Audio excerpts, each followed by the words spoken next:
Welcome to A Matter of Degrees. I'm Justin Summers. I'm here with Luke Tatge, our VP of Creative. Welcome, Luke. We're excited to dive into some questions about creative bravery, visual storytelling, and cultures that can help drive distinction. So thanks for being here.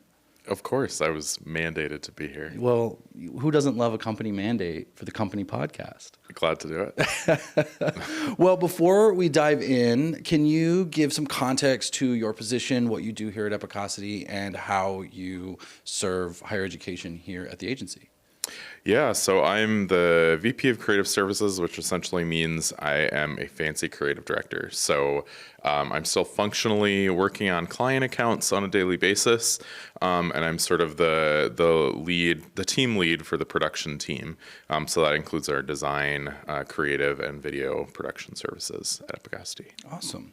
Well, and you've worked in and outside of higher education. What do you see creatively as the difference between outside and inside the industry? Well, a big difference is probably the amount of stakeholders, I would say. Yeah. The amount of cooks in the kitchen. So I think good or bad, it's a different type of experience. And so I kind of originally came from like a journalistic standpoint, and then my career shifted into financial services marketing. And it's interesting to see how the politics change things within the framework of a university system or a college system, and the sheer number of people that have a stake in the game. Really kind of impacts creative in a variety of ways. Many of them good, honestly. Good. It's a good checks and balances system. And I mean, we've run into that challenge as an agency a lot. A lot of those stakeholders are not marketers by trade, or, not creatives or writers or any of that. So communicating those visions and trying to sell that stuff to all of those different stakeholder groups, I know, has been a fun and exciting sort of learning curve as we've gotten deeper into higher education. How do you communicate those types of things to non-creatives, or what kind of things are your team providing for higher education teams to help sort of push a creative narrative forward or introduce a new campaign?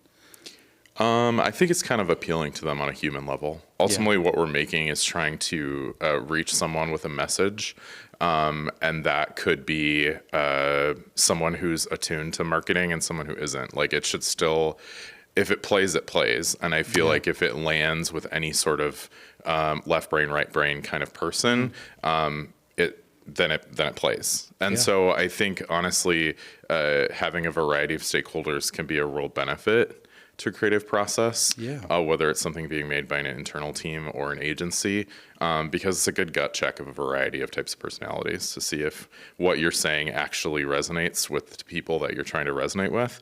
And I think that's valuable. Yeah, absolutely.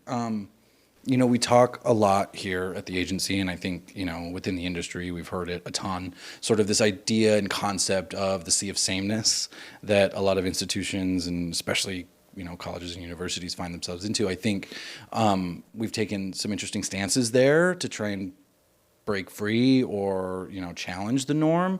But what does that mean, that sort of sea of sameness? What does that mean to you as, the creative lead? I don't remember who coined that, but it's sort of been a common moniker at Epicosity, and the visual I always associate it with it is that pile of direct mail pieces that you get as like a sophomore in high school. They all kind of vaguely look similar, and they're all offering the same things, and it's all these colleges and universities trying to sell you on their product, essentially. And that visual kind of sticks with me. How do you stick out in a literal pile of junk mail? Not that it's junk mail. I mean, it's a lot of valuable material, if any clients are listening, but it can feel like junk mail to a high school student or a parent of a high school student. Absolutely. And so what we try to do, and this is a principle just in marketing in general, but I feel like higher ed institutions in particular, it's easy to lean on the table stakes information. Everyone's saying affordability, everyone's saying flexibility, everyone's talking about how they have the best faculty, and it's just a game you can't win. And so in this whole Sea of Sameness concept, we challenge clients to take a look at what they're saying and how they're saying it, to figure out what is truly the unique selling proposition that they have that someone else doesn't have. And it might be a version of affordability, it might be a version of best faculty, but it can't be just that innately by itself. It's just not different enough. It's too samey.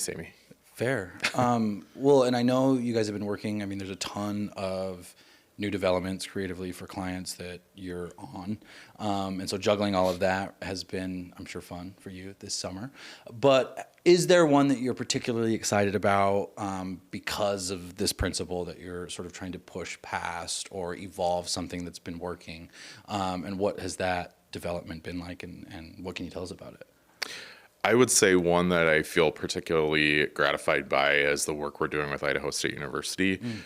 They just recently launched a new phase of their ROAR campaign that we worked in tandem with them on, and it's called Bengals Rise. Awesome. And essentially, the challenge that we faced in this scenario was entering a client relationship with a university with a really strong brand equity, a university that has a really good handle on brand cohesion and takes it really seriously, which is exciting, but it's also, a challenge. We have to rise to the occasion and kind of meet them where they're at. And so what they wanted was to take this campaign that was, a handful of years in that was really successful, but they wanted to look at what it would look like heading into a phase 2.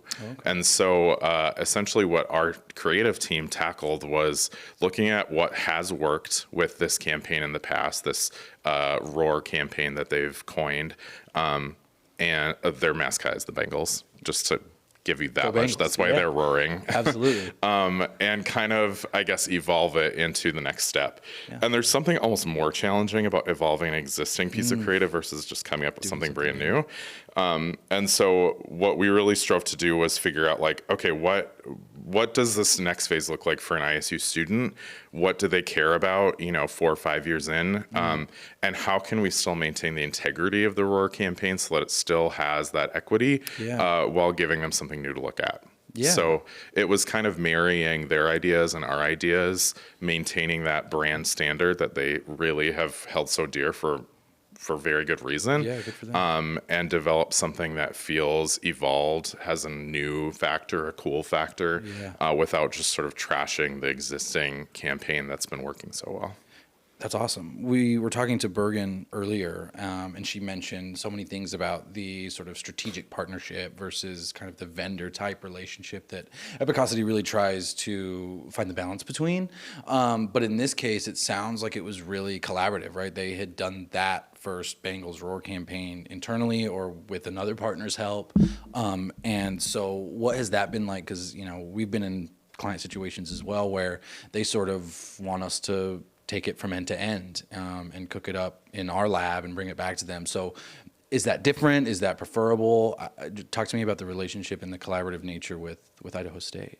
Yeah, I mean, not that being able to have carte blanche to do whatever you want is a terrible thing. Like sometimes that's nice and it makes you feel good and you pat yourself on the back for being a creative sort. But like, it was really cool to be able to talk to a team that had gone through this process really intentionally a handful of years ago. And so many of them have a very deep, I guess just in general, they have a deep bench of people with a lot of creative experience as well. That's awesome. And marketing experience. So they just approach things in a very particular way that jived really well with what we're doing here. Awesome. And so I think it was interesting to be checked on certain things that maybe your average client who's just looking for a run-of-the-mill campaign might not do. And so to have the client be able to look at something and say, how does this play with what we know already exists? How much, change will need to happen to make this work in our current heavily branded environment? And by that, I mean like their physical environment. They're really, really strong. They have a really strong ROAR presence all over their campus. And so anything we created needed to play nice with that. It couldn't be a total game change, upturn the whole thing. And so it was really cool to be able to work truly in concert with them rather than feel like we're just providing a service and saying, what do you think? And then coming back with a revision. It was a conversation more than anything. Well, I think that's interesting. The thing I'm thinking about is like, I'm on the outside of client relationships usually, but I get to sort of see and overhear and kind of be a part of everything that we're doing. And so one of the things I know with sort of carte blanche campaigns is there's kind of a moment where like, oh, this is it, or this is kind of the turning point idea that I think has a lot of legs that we can sort of morph and grow and do. What was it like coming into that? Was there still a moment like that, or a particular challenge with the nature of the scope of work, which was to take something that had been successful, that had been recruiting students, and continue that. Was there anything like that? I mean, I think as marketers, we get really precious about the stuff we create. Yeah. And I think we're all guilty of that. And so it's hard to look at something that you feel like has been successful and think of ways that you could, I mean, dare I say improve, but more so just like enhance or add to. And so it was interesting to be on the other side of that, always being the one having to sort of like defend the choices you're making creatively, and to hear them tell the story of how they got there. I mean, it really kind of said a lot about how much thought they put into it. And so it was fun to be able to play with the motifs that they created. And I'm a weird creative maybe, and maybe it's because I don't know, I'm not afraid of Microsoft Excel. Yeah, you know, like that's my metaphor. I don't like, I'm not scared of that, or I'm not scared of like facts. And I don't need to live in La La Land all the time. And so I feel like sometimes I feel like it's more gratifying to be able to create something really remarkable within like confines or parameters than it is to just like do whatever you want in Wild West. And so in this case, I think our art team and I really felt good about what we created, with the brief being somewhat confining, and being able to create something that felt really different and really special, but still meeting the brief of what the client set out for us. I just think that's more gratifying than making something out of nothing in a weird way. I don't things to kind of work around and find new solutions for. I think that's interesting. I mean, you guys went out there a few times, sort of capturing footage and doing student stories and really. I'm going to take up partial residence in Pocatello at this point with how I think often I feel like I go there. How do you feel about, so I've heard this argument, and I'm from Utah, and we firmly plant our ground, or flag in the ground, about fry sauce. But I know it's huge in Pocatello. Did you have any fry sauce experience? I am not a native Idahoan. I think so. Don't cut that if it's problematic. I cannot weigh in on the fry sauce debate. All right. I am Minnesotan by birth, South Dakotan by existence. So I can't weigh in on that. Right. I can't. Fair enough. Well, being out there and being familiar with the team and the town, when you did present the next phase of the Roar, the Rise campaign, how did they respond? And what was that conversation like internally? It was such a collaborative process. It probably wasn't sort of the image we all have in our head of what creative directors do with their easel and their tarp and Mad Men lied to you. They did, didn't they? John Hamm. So what did the institution respond like? How was the conversation when that was sort of presented to them as a final form or a concept? Yeah, I mean, as most of these things go, the Bengals Rise was not in the first round of creative. Yeah. It's something that kind of arose. Nice. I did not do that on purpose, and I feel really bad about that. It kind of arose from the conversation. Like we had a full court press, sports metaphor. Nice. Thank you. You're killing it. Yeah. We had a full team on it, and kind of all hands on deck did a little bit, and had a bunch of duos kind of put together some creative treatments. And there were elements of each that the client liked, but I could just tell, you can kind of read the room and tell that none of them were quite hitting all the way for everyone. And so through a lot of the feedback loop, that's where the actual Bengals Rise came from. That tag was born out of conversations with the client. And some of the things they liked about a couple different concepts sort of morphed into this one.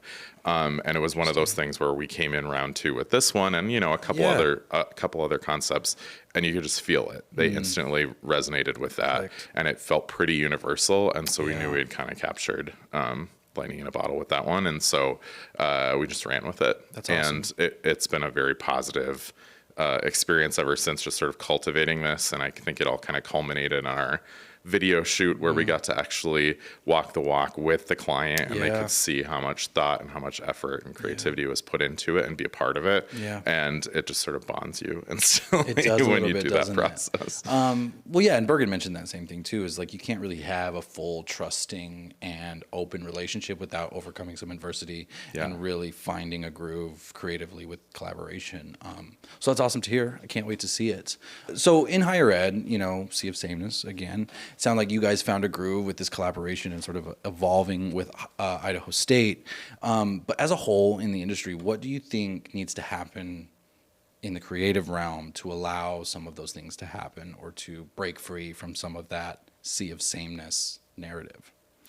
I feel like we've kind of put together a bit of a secret sauce, fry sauce, Nice. a bit of a secret sauce here at Epicosity where we're able to enter from a point of insight first rather than creative first. And that's been a challenge from a creative standpoint to get used to that. Yeah. But it honestly benefits the creative so much to have that upfront research kind of dictate the path we take to a certain extent. And so I think that has been, I think it's been sort of a secret weapon for us. I guess maybe it's not secret if I'm talking about it on a podcast, okay. but it's been a good tool for us to be able to leverage data, leverage insight when we're pitching creative. And so I think that's the muscle that's been most well stretched by us is being able to walk into a room and say, all of these ideas are backed by insights and research that we all agreed on, that they all saw the data and they saw what it said and they saw the interpretation of the data and agreed to that too. And I just feel like that's such an important step in the process rather than coming in with something fully cooked and expecting total buy-in. Dropping it on them, So, I mean, I think that's, I don't know if that answers your question. Yeah, maybe. absolutely. Well, it goes back to what you mentioned before about kind of the left brain, right brain. There's a story to tell here with this concept or with this campaign, and with all of the various stakeholders and all of the cooks in the kitchen, being able to justify it with data and Excel spreadsheets, but also visualize it and really show some strong imagery and some storytelling within what you guys are doing is really awesome. So it improves the comfort level for them to be able to see the work. You got to show your work. Yeah. I think, they're going to have to show their work too. And so much of a relationship with a higher ed client is about understanding the pressure that they're under and the scrutiny that they're under and being able to help them tell that story when you're not in the room. Yeah, that's awesome. I love that. Cool. Well, I want to play a little game. We call it distinction or distraction. I'm going to present to you some concepts, some scenarios, some campaign ideas maybe, and expand on it. Give me your thoughts on it. Tell me if it's moving us closer or getting us further away from what we should be doing in higher education. So a brand campaign shot entirely on campus security cameras. Is it like a pass or fail? Is it a definitive answer I'm supposed to give on that? Just give me your thoughts on a campaign with security camera exclusive footage. Miserably terrible idea. I know way too many college students. You're not going to get something usable from that. And I'm not talking about composition. I'm talking about subject matter. I love it. I think it's a tough look. So stay away Good from luck the to security you cameras. on that effort. What about a mascot-led virtual campus tour in VR? I'm down. Yeah? It might depend on the mascot. Yeah. If you have a mascot that you can stand behind and you feel really good about, Yeah. and the costume's not too moth-eaten, then yeah, I'm down for that. Awesome. What about using AI-generated student images and voices in recruitment materials and branding materials? If I'm going to stand on principle, I'm going to be a hard no on that one. Not even just because of the sort of like iffy gray area with the whole uncanny valley of it all. I think 6 fingers and 40 well, yeah, I mean, that's not a great look either, but like, and however you feel about that sort of thing, setting that aside, I do feel like in higher ed specifically, we're working with an audience that is so savvy to that. And people of our generation, I know. not to We're group you in getting with me, old now. sorry about that. Yeah, I know. We may not be able to spot it if we got it in terms of AI, and Yeah. so we might be an easier mark for something like that. I think unless you're leaning in and making it really clear that you are intentionally using it or leveraging it in some That's way. fun. That could be fun. I mean, that's maybe a different story if you're winking or nodding to it. But I mean, a high schooler is going to spot an AI stock photo a mile away, and so I Yeah. think that's a dangerous game. I like it. Thank you. Well, I want to talk a little bit about, breaking free, Sea of Sameness. Let's champion brave ideas and try and do something different. But that's hard. in a university setting, especially, where similarly to financial institutions, we're naturally risk averse because of all of the structure and the things and the dominoes that start to fall when things happen like that, in the negative aspect. But, culture and internal attitude in an environment is so key to being able to have that kind of freedom. What would you say about, the team considerations or what's happening on the client side internally that allow some of that creative flexibility or that creative freedom? When you have it, when you don't, have you experienced that? And how do you get a client to say yes to a risk? Yeah, I mean, culture is huge in terms of getting a client to take a risk creatively. I think that if there's a lot of trust built up internally, particularly with university systems especially, it's a lot to do with what the marketing team's relationship is with administration, with admissions, who carry a lot of the boots on the ground marketing responsibilities in a sense. And so I think if there's a really good open line of communication and a sense of trust, the ability for them to take a risk and not have to ask permission is a lot smaller. And I think that's just like in any industry, really. But I think because of there being so much red tape in a higher ed setting, culture and communication internally is great for us as an agency as well. To be able to walk into a situation where a marketing team or a marketing coordinator has the trust of administration, so that when they are vetting a campaign idea with leadership, it's more so courtesy than it is firing squad. Yeah, absolutely. We have our conference room here where we've always done it this way, and it's marked with the big X green paint. What do you say to a client who likes that mode, who says, well, we've done this last year and the year before and the year before, so let's do it again this year, but you have a strong feeling that either A, that's not going to work anymore because things have shifted, you're a different school now, you have a different set of students, or that the creative leap is worth it? What does that conversation look like?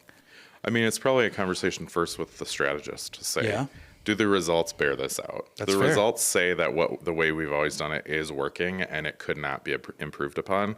In that case, love it. Let's stay the course. Let's get one of those. There's always room, right? Yeah. So if we're being really honest with ourselves, I think there's always room to at least analyze it and take a peek. And so I think the other thing with higher ed institutions is, by and large, they're targeting among the youngest demographics that an industry can target.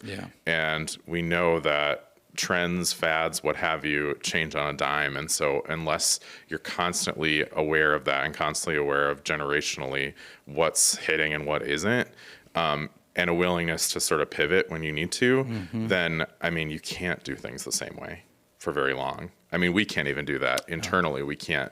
And so I think cognizance of your audience and being aware that you can't rest on your laurels when you are appealing to a teenage audience by and large. No patience for that. It just can't work. And so I think an openness to explore overhauls, evolutions, tweaks at least, I think is always a positive, healthy thing. And so, sure, it can be working well, but enter Epicosity. I love Maybe it. It could be working even weller. What advice would you give to a CMO working with a creative, either internally or with an agency partner? Advice for a CMO who maybe doesn't have a creative background, is more lean strategy, kind of left brain, right brain, or is their own creative. We've run into that as well. My advice I would give them is ask questions. I think because we are based in the Midwest and some of our early clientele have been Midwest, it's maybe shocking to feel comfortable asking your agency team, why did you make this choice? Or can you give me rationale for why you did this? Even if they're not thinking it, someone else on their team or in their institution is probably going to think it. And so asking those questions up front is not a scary thing. It doesn't have to be insulting either. And so I think the advice I would give in this situation is, ask ask us if there's anything that doesn't smell right to you. Like, that's what we're here to do. We're not precious about our creative, because we want you to feel good about it and we want you to champion it. And so we can't do that together unless you feel confident and you feel like it's yours and you can own it too. My goal is to make a CMO look great. And if they want to take credit for everything, I want them to feel good about it. Good. I like it. And I'm happy to allow them that. I love it. So they can feel free to ask questions so that we can get there together. I love it. You have a great line, and I'm going to use it here. So Kat will be out of the bag again. Great creative is done with you, not to you. I think that's so important and really sort of anchors, at least what I've seen from Epicosity's creative team, obviously led by you, but that sort of just reiterates the attitude and the narrative that you want. So love that. Okay. Trademark, TM, incoming. Last thing, I'm going to give you some rapid fire questions. Again, top of your head, you can expand on it, you cannot. Up to you. Ready? Yeah, sure. Favorite visual medium? Within marketing or? No, let's broaden it out, just in general. Live theater. I love it. And more colleges should use that in their marketing somehow. We've had enough flash mobs, sure, but like, can we get there's a link? Got to be, yeah. Can we get a link? Brett, thank you. Brand you love outside of higher ed?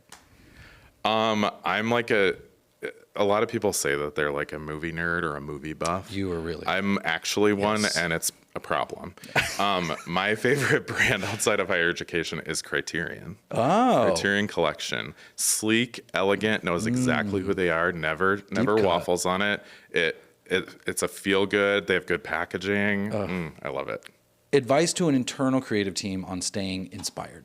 I think there's maybe a feeling within internal higher ed marketing teams to constantly be aware of their competitors first and foremost and nothing else.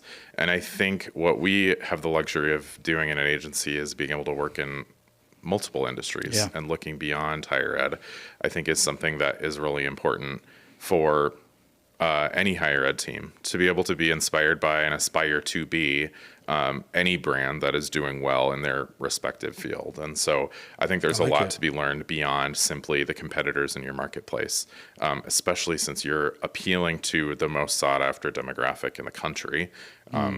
People who are, teenager to 22 years old. I mean, a lot of brands are seeking their attention. And so there's a lot to learn from marketers well beyond higher ed. Yeah. What is overused in higher education creative? I think that we have a tendency to try to engage in price wars.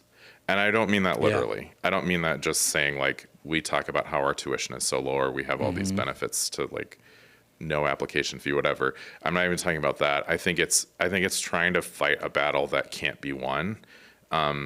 Because I think fundamentally all institutions of higher education are essentially offering the same thing. They're all offering a path to a happy life and a happy career at the lowest possible price with the lowest possible discomfort in getting there. And so I think what you see a lot of in higher ed marketing is people trying to engage in that battle. People trying to say, yeah, all of those things, but ours is more, ours is best. And I think adding those superlatives doesn't make it unique. Just because you say you're the most something or the best something doesn't make it truly unique. There has to be something core about who you are as an institution that sets you apart. And I think that's the thing that's overused, is trying to engage in most and best conversations. Cool. Well, thank you, Luke. We appreciate you being on the show. Hopefully we get a part 2 where we can talk to you again, and we appreciate you being on. Thank you so much. Absolutely. What a delight.